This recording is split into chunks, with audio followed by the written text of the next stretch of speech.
to Auburn Community Television and this episode of Meet the Artist. Meet the Artist is supported by a local art group called North Auburn Artists.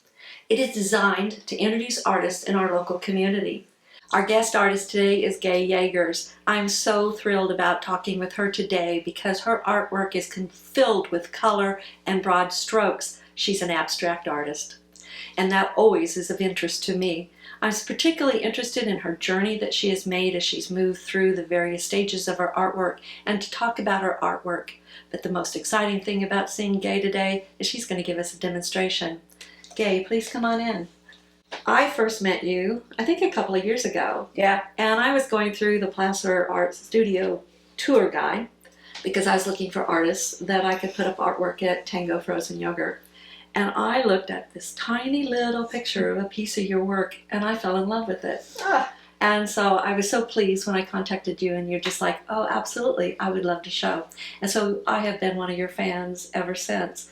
So thank you so much for coming and joining us. And I have to thank you for letting me into Tango because I actually sold 2 paintings from that show and they were shipped to Texas. I know, it's like amazing how many people come through our little local town and then stop at Tango, and so it is a great place to introduce artists. Well, you certainly saved my skin that day because I was searching for some artists to go in there, so thank you. Yeah, my pleasure. So one of the things we always start out with is talking a little bit about how you got started, what brought you to Auburn, talk a little bit about your studio. So let's start with, where did this all start? Well, I started, the first painting I made was when I was 16, and I didn't follow through painting much after that, but I enjoyed it, I kept it, so I still have the first one. But I was always a maker and a creator. I commuted long hours for many years, and so I did textiles. And then I did some drawing here and there on travels. And then I took a Chinese brush painting class in Chinatown, San Francisco for, I don't know, 5 years or so. And Wow. I loved it. I loved doing it, but the problem with the brushwork was I could only paint in the Chinese brushwork style, and I couldn't pull that out of me onto the paper easily because it's not my culture. Then I started making collages, and I went that's where the abstract came from. It just pulled me right in, and now my pieces are mixed media. I came to Auburn in 2015, took a painting class at then at the General Gomez with Linda Green for a few years, and she and Sandy Hirsch, who happens to live near me, got me going painting again, and now I'm a mixed media artist. And I love it. I love the way it just fills the wall. Even with your smaller pieces, they have that ability just to grab the eye, and that's what you focus in on. And I think that's what draws people to them. Yeah. Well, I always am very interested in abstract because I think that it requires a flowing forth of this creative spirit without constraint. Yeah. And I can get bogged down in all this teeny little minutia detail, but you have this way of just letting loose and just let that creativity flow. But I do have to guard myself against minutia. I start here and all of a sudden I'm in the middle putting a little, it's like, no, back up, girl, back up. Well, I'm actually glad to hear that because when I look at your pieces, I do see areas of those in it, but it still seems that you stay so true to overall what you're trying to achieve with it. Well, I don't actually have a goal in mind when I paint something at all. It just starts with marks, and then this mark asks for that mark or this color, and then that asks for this line or that line or this smudge, and it's like a call and response, and I just keep mucking about with it until it tells me it's done. Well, I did notice that on some of the work that you're just starting on, that there are those marks and some lines and things on them. Mm-hmm. So you have some sense of where you're going to start, but not necessarily where it's going to end. Yeah, I tend to either add some color first, and then I just make crazy marks with whatever tool I want, and then it goes from there. Gets covered up or not. I am totally amazed by it because, again, I tend to have a subject. It's particularly with eyes because I love eyes. And then I get, so caught up in that figure, and then I go out from that. Right. But boy, you just be able to, with those brush strokes, and still bring this little bit of detail that creates such interest in the work. Thank you. Thank you. And that's what I always think about when I look at abstract. And it's like when you do realism, or even semi-abstract, there you are really creating, artists create what they're seeing. But an abstract artist is actually creating what they feel. There it is. There it is. And so that's what I see in your artwork is the emotions that are there. Yeah, thank you. That's the drive, and that's what I do. Yeah. Well, I also think that what I've seen and why people love your artwork so much is it allows the viewer to take a look at them and see a little bit of themselves within it. They bring something to the paintings, just like you have left something in the paintings. That's the goal. And I do. I think that's why they speak so well to people. That's the goal. Yeah, yeah. Your eyes wander. You take a little journey as you look at them. So you have a piece that you've been working on and you've walked away from, and we are going to take a look at that. And it kind of helps in explaining your process. Well, this piece has pencil, pastels, collage, jelly plated, stencils, spray paint, and I was very happy with it until I started mucking about with this piece right here. And there's something wrong. It no longer sings. It's great when I walk, 18 feet away, but when I get close, I don't have that. I want to crawl around in this picture and let my eyes wander. So I'm not happy with this right here. Pretty much it's close to done, but something there has to change. Hopefully I don't ruin it when I go to change it. That happens too. I love the reference that you said is about it sings. So it's somewhat lost its melody here? Is this what's going on? Yeah, either that, well, it has its bass note. So yeah, I think it's its melody. Yeah, it's a good point. Good, yeah.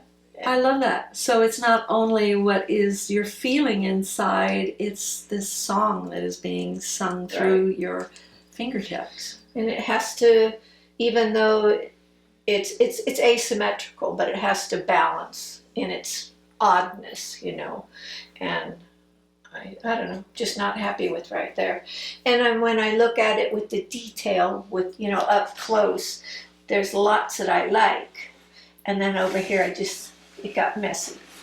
So and then I love what you've done over here as well. Yeah, this is a jelly plate on a transparent paper using paint and a stencil. Now, when you were mentioning this, you mentioned all kinds of things that are incorporated in this. Yeah. And I think that's the easiest thing to explain what mixed media means. Right. Because, again, kind of go through again what you have in here, because you said there was pastel in there as well. There's pastel marks. I'm sure the camera can't see, but in here, pastel marks, because I put them on pretty early usually. There's pencil. There's acrylic paint, there's spray paint, there's collage, there's, what do you call this, molding paste that I then put this same stencil, but it's been embossed on, and acrylic paint. So now in terms of your tools that you're using, are you restricted just to paint brushes? Do you use other type of tools for application? Oh yeah, I use brushes, rags, credit cards, spatulas, fingertips, hands, all of it. whatever. I love it. It's about experimentation, isn't it? Yeah, it is. Always. It's always an experiment. I love it. So what I'd like to do is go to some of your completed pictures and paintings, and then we can talk a little bit about those. Okay. So you had indicated that you're going to have to do some correction on this now. Right. So how will you go about that? Well, there's a lot of layers right here, and you can't see it from that far, but it's getting lumpy. So I'll get out my mask and my orbital sander, and I'll go outside with it, and I will sand down in here until some of that color will go away. I'll get some striations, see what's underneath it, and then I'll go from there. It'll give me my next step, what to do after that, because it's too much stuff. I love the do-over. Yeah. It's all do-over in abstract. Well, okay, so now we're going to move over to look at some of Gay's completed paintings. I can't wait to show some of those to you. The first piece I'd like to talk about is the one that you had indicated as one of your very first paintings. Yeah. And I think part of the reason I'm drawn to it is because one of the first acrylic paintings that I did is very similar to this. It's Is that right? Pretty funny. So what drew you to this? And this is already showing some of your abstract tendencies, isn't it? It is, isn't it? Huh? Well, I was taking a summer art class at the DeYoung Museum in San Francisco, and they have a fabulous collection of African art. And the teacher said, "Okay, paint something." So I drew on my wandering around, and that's what came out. I called it Thoughts. Oh, I love it. I always love to see the starting point. Yeah. And now let's take a look at another one of them, and it's the blue one that we're going to be doing. And so the reason I love the colors in this, because I'm partial to blue. All right, thanks. But again, you can kind of talk about the various lines and things, and then also I'd like you to mention about the finish that you do on some of these when you're done. Well, the lines. Yeah. It just needed something, and so that went. I mean, it's a call and response when I'm working, and so, I know I started right here. Where I went next, I don't remember, but at some point, I just knew I needed a black line. Well, you just have such a natural instinct in it, and I think one of the things that's nice about this one is because it carries you through this flowing, and I think that's what is perfect about the colors you chose as well. That's what I look for when I'm working is flowing. I once had an instructor who said, imagine that you're a little ant on a painting, and you want to be able to walk around to all the parts. So you don't want to have anything that's going to stop your eye from moving around, and you also want to have things to draw your eye all over. So it needed a line. I love that. I will actually have to remember that now when I'm doing my work and think, have I stopped the ant? Yeah. Now, what's interesting about this particular painting, because I noticed this is done, is it a board that you've worked on here? It's a board. And then, so how you then actually display it. And I love how it's going to be displayed changes the look so much to the piece, and it brings out the lines that she has in it. I think it even makes all the colors pop. Yeah, it does. So this is also what's important about when an artist goes through and determines, what type of frame they're going to go in, whether or not they're going to leave it on the raw canvas, is because this is the effect that it can have. The next one I want to talk about actually incorporates some of the collaging that you have done in the past, and that's what I love is that when we look at your artwork, we see the past and the present within these pieces. And if these have names, please tell me. This one's called This Way or That. Okay, so explain to me, because this one does have the collage elements to it. Explain. I guess, how do you do that? That's tough. I So don't do you even- do the painting first and put the collage on, or does the collage go? No, there's no first. Okay. I liken it to call and response. It's just whatever I put on first demanded something opposite, similar, just depends. And then that would go on, and then something else, and then keeps back and forth that way. And like the painting I need to fix, I'll do something and like, oh God, I ruined it. And then I have to figure out what to do next. So there's something was under here. I painted it pink. It was way too much pink. And so I took a piece of sandpaper down, and whatever is under it has these wavy bits popping up. And so now you can see them, and that broke up the pink. I said, okay, that works very well. But I had this beautiful little piece of cutout from a magazine, and I just really wanted to add it. And so I had to find a spot. And it just fit there the best. Mm-hmm. And then what's next? Oh, I don't know. Let's see. Well, I need more of this brown color. So I put these pieces in, a little bit up here. And then all of a sudden, I look at paintings as a relationship. And one day they're done, one way or another. They either go in the junk heap, they die a bad death, or they work perfectly. And then they're done. And then they're done. Yeah. Now this one is done on a canvas. Yeah. And so what base do you like to use the best? I prefer the wood. I like to paint on wood the most, although I paint a lot on canvas too. Do you prep the canvas before you start painting on it? Yeah, I either use gesso or I begin by adding colors. Light or dark, doesn't matter. The one that I'm not going to finish, I started with various shades of yellow.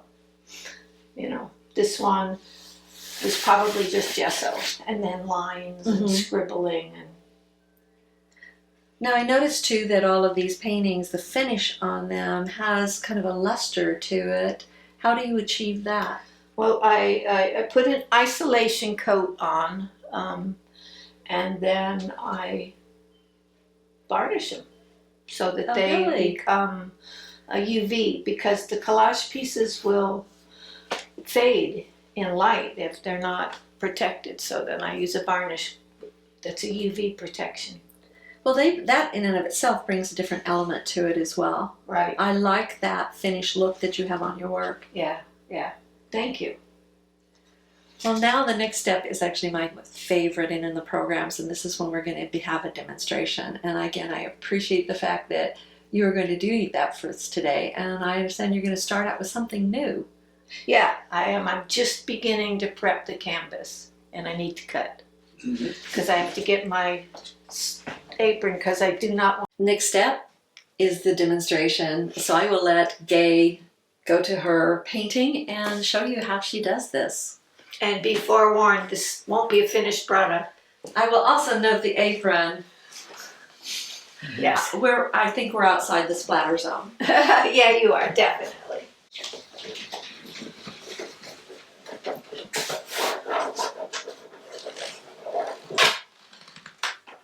Now you're working on canvas on this one, right? I am, and these are oil pastels. Oh, I had some oil pastels just the other day and I wasn't certain how I was going to use them.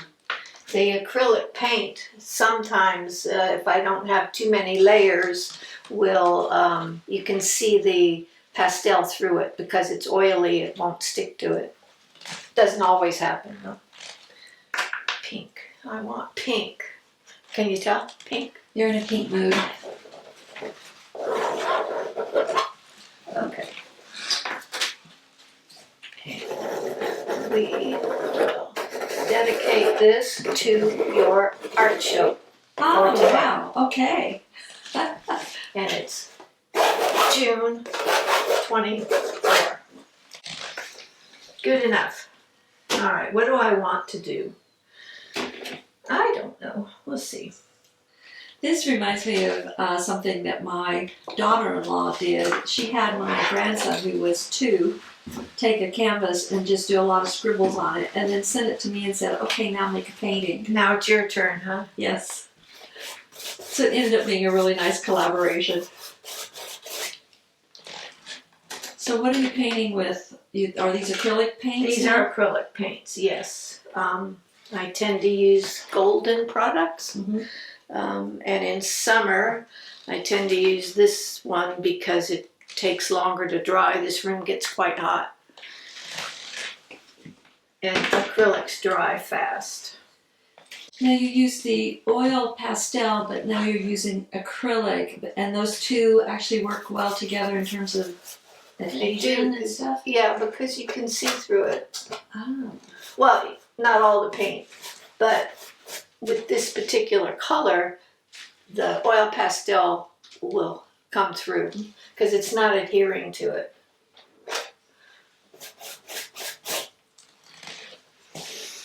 So for this first coat, it seems to be a very light touch that you're applying to it. Is that a consistent thing with how you do it? Or again, it's just what's moving you on this morning? It's not consistent. It's just, oops. Good thing you're in the splash zone. Or Not outside. not in the splash zone. I'm alright. It's like I didn't put my gloves on either. I usually wear gloves. Y'all have me flustered. Okay, let's see. Need some more yellow here.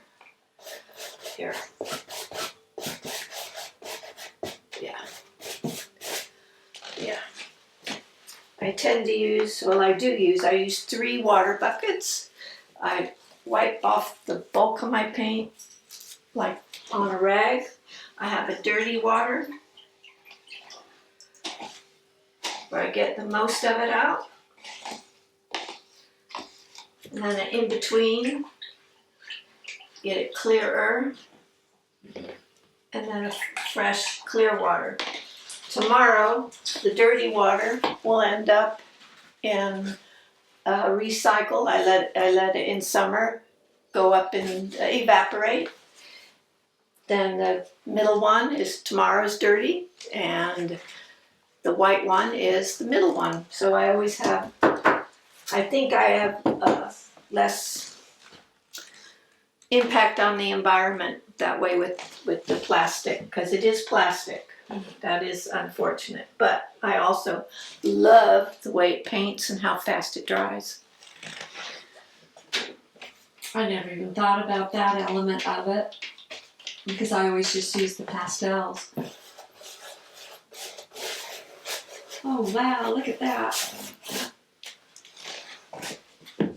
I just love how you're so free and loose as you're using you're applying that paint.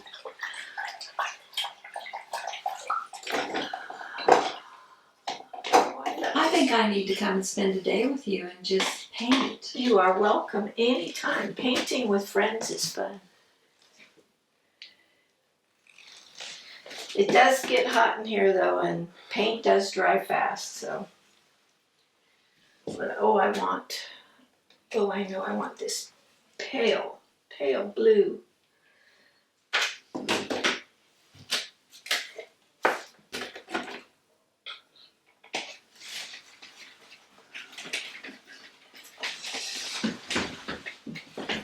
Well, it's not too pale. I'm gonna use it anyway.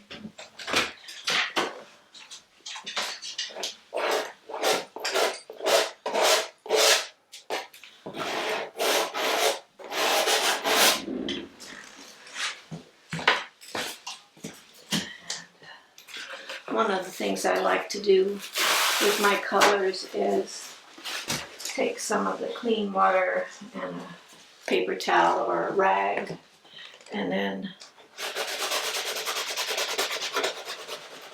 spread it like that.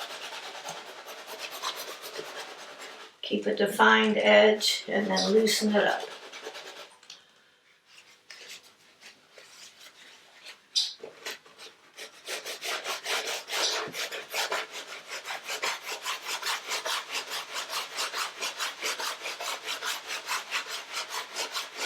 just love it because it's carrying that color through there, but it is a lighter. It's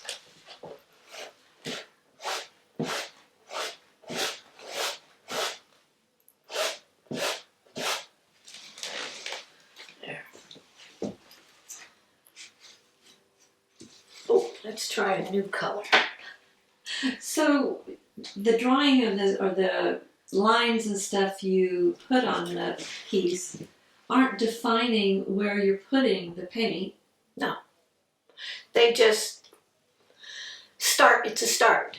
You know, it breaks the solid white canvas. What am I going to do? You scribble, make some marks, and then go. And then, like I said earlier, they do tend to then tell me what my next step will be. Mm-hmm. I mean, I don't really think long and hard about it, but it's like, okay, like I just thought, okay, now I need another color. So that's what we're going to do.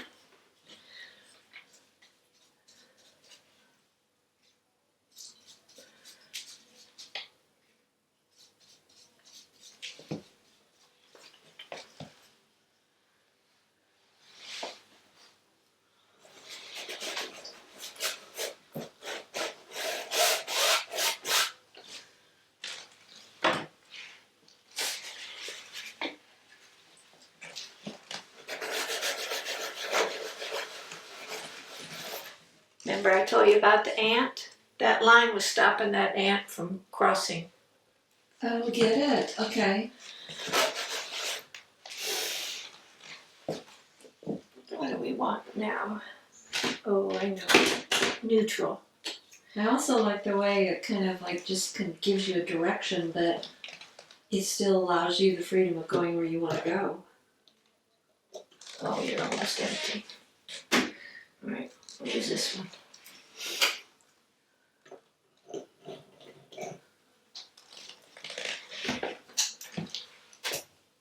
Oh wow, look at this tool. I love tools.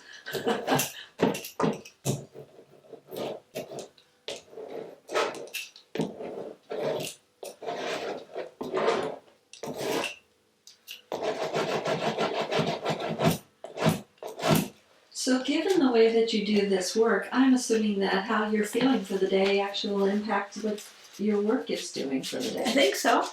Makes sense, right? I don't really think about it like that, but you know, not being representational and coming just out of my imagination, yeah, it has to, yeah. Let's see, what do we want? What do we want? I'm going to step out 2 seconds.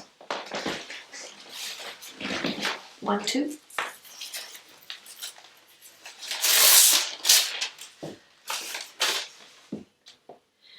And I want, no, I don't want that one.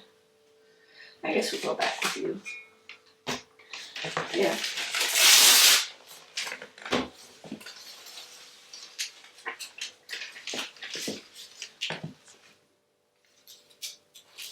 So now this is the, oh, I just thought you were going to do the collaging effect, but you're not. This is just another way to apply. Yeah. Oh, Crazy paint.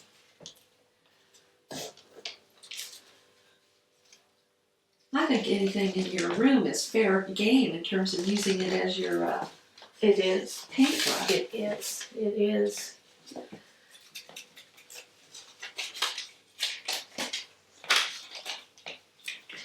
This is acrylic paint mixed with water in a little spray bottle.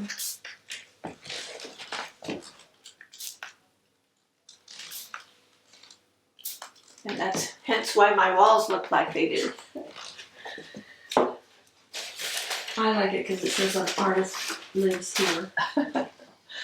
Oh, I need it dark. Do I have any darks out? I don't think so. I think we'll wait for the dark. It's probably too soon. What do I want to do next? I like that blue. Yeah, I like that blue. Well, I like the colors you've chosen because this just seems to me to be perfect with the season that we are in. I think the seasons do play into sometimes, especially the autumn. I mean, it's hard to not do dark greens, golds, and reds. It just is, you know. And this one you started out with the gold and the yellows, which to me is about sunshine. So which is we have a lot of right now.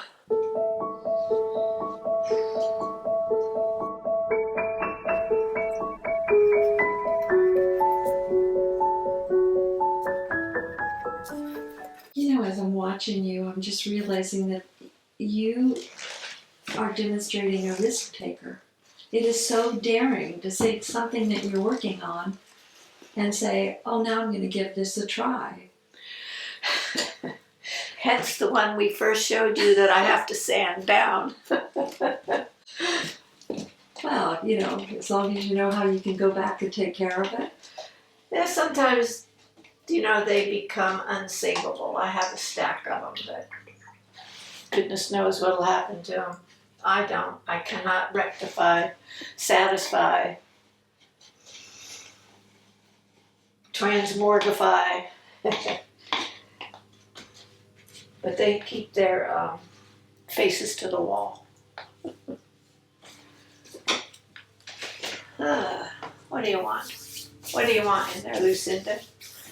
I don't know. You don't know? Mm-mm. All right. Let's get some. I noticed you're feeling it, so it dries fairly Pretty fast. quick. Yeah, it does. I just. There we go. That'll do.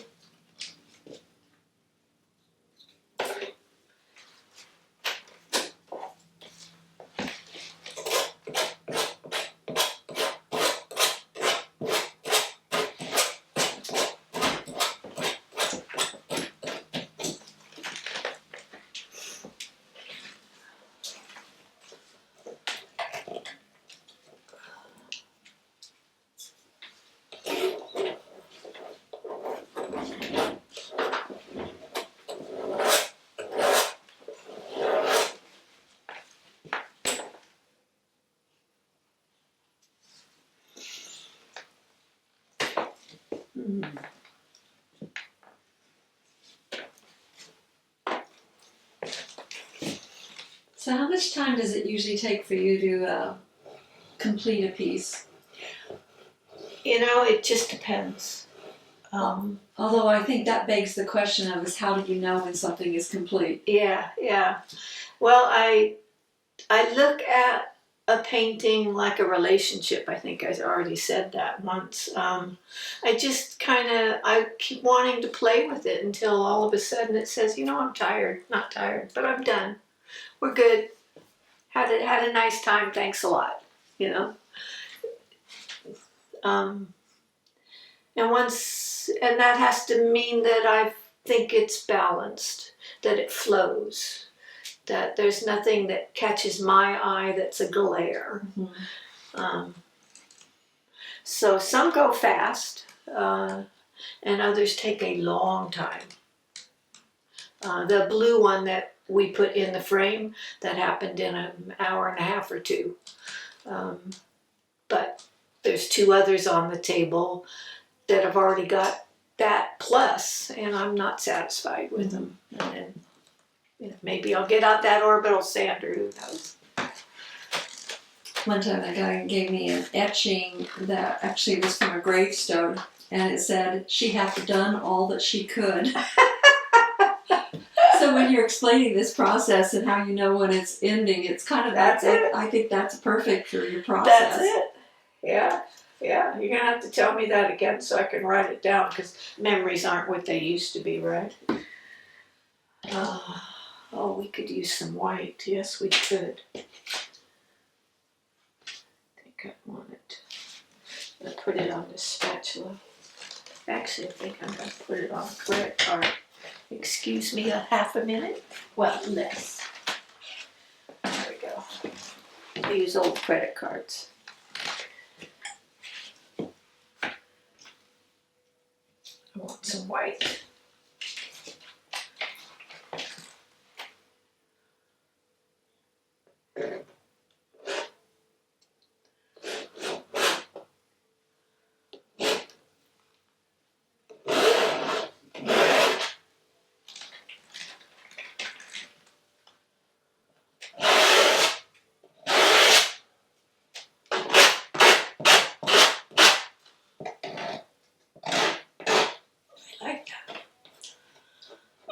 little blue corner. I like the effect that the credit card has. Yeah, I do too, a lot. It also makes good lines. Like this. Good little.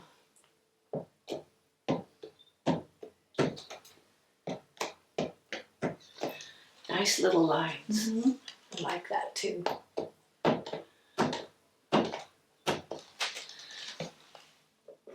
Well, I oftentimes will look at abstract paintings and I'll think, wonder how they did that. So thank you for showing us the little secrets here that have this application. Yeah, just play. And keep your paints dry. Where were we? White. Am I done with the white? No. Go back to you.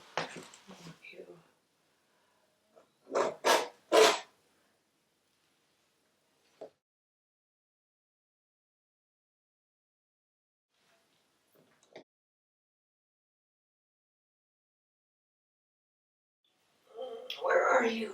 Where are you? There you are.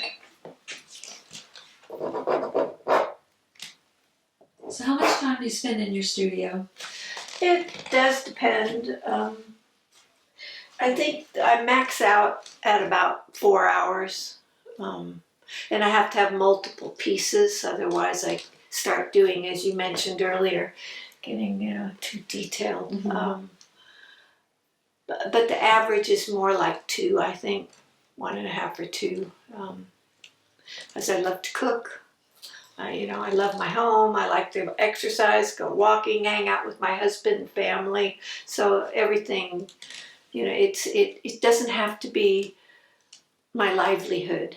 So I just get to paint when I want to, which is often. I love it, but. So even though you're working with acrylic, you can walk away from this and then return to it. Oh yeah, especially. Keep my palette moist. This palette has wet paper towels under it. And so the paint stays wet longer. Mm-hmm. And then it has a other tray that goes on top. So if I go away, for another hour for lunch or whatever, I come back, those colors I have on there will still be moist. That's so clever, because what I found is when I was working with acrylic and I'd mix up a color and I'd use it and then I would walk away and come back and I couldn't get that color again. Yeah, exactly. So a wet palette really helps. Yeah, that's good. I have to stand back, camera. So I stepped out a minute. I think I want a piece of collage. So I went through some of my stash and found this bit here. It's got the pale yellow and the pink and a little activity. And I don't know if I don't want to use it all in one place. I think I'll split it up. Sometimes I have clean edges, sometimes I rip them. They give different effects. When I apply collage, I make it wet in the water first, and then I apply soft gel. Come here, brush.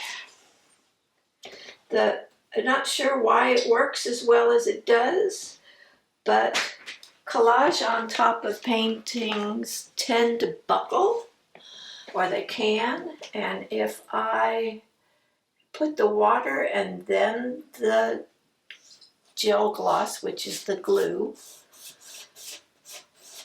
they don't buckle and they don't put ripples in the work. And then we'll put that on top, seal it in. And I have a second piece. That's green. That's not it. Where did it go? There it is. Found it.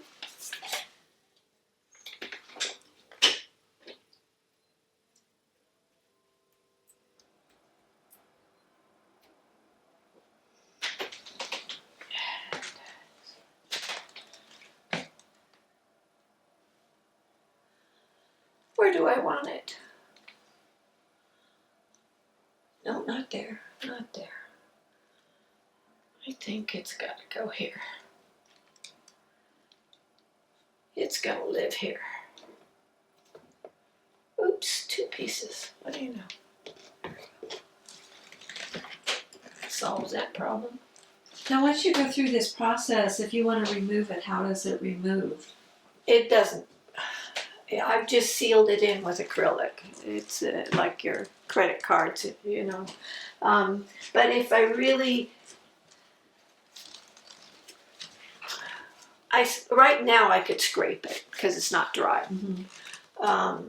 At some point, if it was dry, I could probably get it off with a fine sandpaper or paint over it, because then it just adds texture. Mm-hmm. Okay.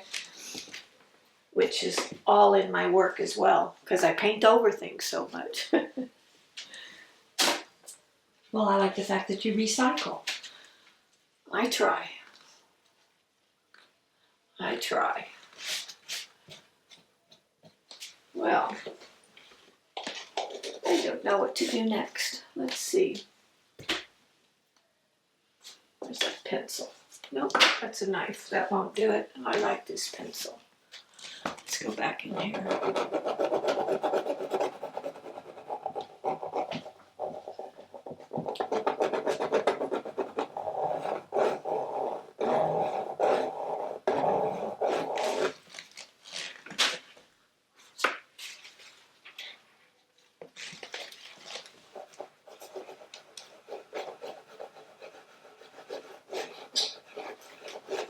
Shadow. Voila. Voila.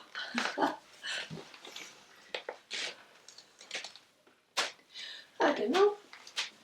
So, and I also, it's interesting, so you started out with where you said you gesso it, and as you're putting the colors on, you still leave that base in some places. You don't feel compelled to put color in every single inch of this. I try to. Okay. I try to. And my goal with every painting is to leave more and more white space or empty space for rest, right? Because a lot going on in my work. You need places to rest. Mm-hmm. But I just keep going. So there's painting next to that, which you all can't see, but it's lost its white space. I'm trying to bring some back. Sometimes that works. The ones that we showed you earlier, that worked fine, but other times it really needs a lot of more space for calm. So the goal is always to have that. But then I love it. I love the fact that you've explained that to us, because I can see that now in your work. And you're right, it does have that calming effect when you have a lot that is going on in the pieces that you do. right. I think one of the things that I need to do, not today because it's too fresh, but soon I've got to add some black for contrast and impact, or at least a very dark color. But I don't know, that's down the line. It's got to come later. But I think I got to give it a rest for now. Wow, I can't tell you how impressed I am with how you started and then how we end up with this incredible piece. I mean, we basically had nothing on there except for your gesso, and look what you've been able to do in just a little bit of time. Well, there was time to also take a break, step back. If I wait too long, if I stay on a piece too long, I start getting nitty-picky and not free. And I pretty much filled this space up with the first layer. So I have to give it a break until I find out what it wants to do next. Well, it certainly shows us how you've taken a canvas, and as you said, you put the lines on there, not necessarily to define your piece, but just to give you a starting point, and I guess to get you into that painting. Right. And then we end up with, it just comes out of you in this manner, and that's absolutely awesome. Oh, thanks. Thanks. So I thank you so much for my pleasure. joining us today. And I've loved looking at your studio, and I'll tell you, the view from her studio is to die for. I don't even know how she paints up here. I think I would just come up and just gaze upon the beautiful river that's below her. But we're here, and I can look at that, and hopefully we'll show you some pictures of it when we go through the credits. But I want to thank you again, and let's have you tell people, if they want to come by and visit, where they can see your artwork. Okay. And if you're going to be in any tours, because I bet you're going to be on that November tour. Yeah. I am on the first weekend of the Glasser Artist Tour. That's Friday, Saturday, and Sunday of Veteran Day weekend. So do come by. I would love to see you. I have a website, gayjegersart.com. It's a lot of consonants, so Lucinda, I'm sure, will have it in the credits. But you can see some of my work. And can people come by appointment? Like give you a call and say, hey, They could. I would like to. Yeah, they could, yeah. Okay. And again, the phone number will be on the credits or On the within screen. this video, yeah. Yeah, so that's what's wonderful. So she is available to talk with you anytime that you maybe get the urge to come by. But definitely you can go on the tour because she is participating in that in November. So That's right. it's going to be wonderful, and I think it's going to be a fantastic stop for you. I hope so. I also want to thank you for tuning in to Auburn Community Television and this episode of Meet the Artist. It's always such a joy to meet some of the artists in the neighborhood, and I am so glad that you're able to come on this journey with me as I get to introduce them to you. Who knows, by tuning into this show, that you can either discover there's an artist within, or just possibly there's an artist that lives just around the corner.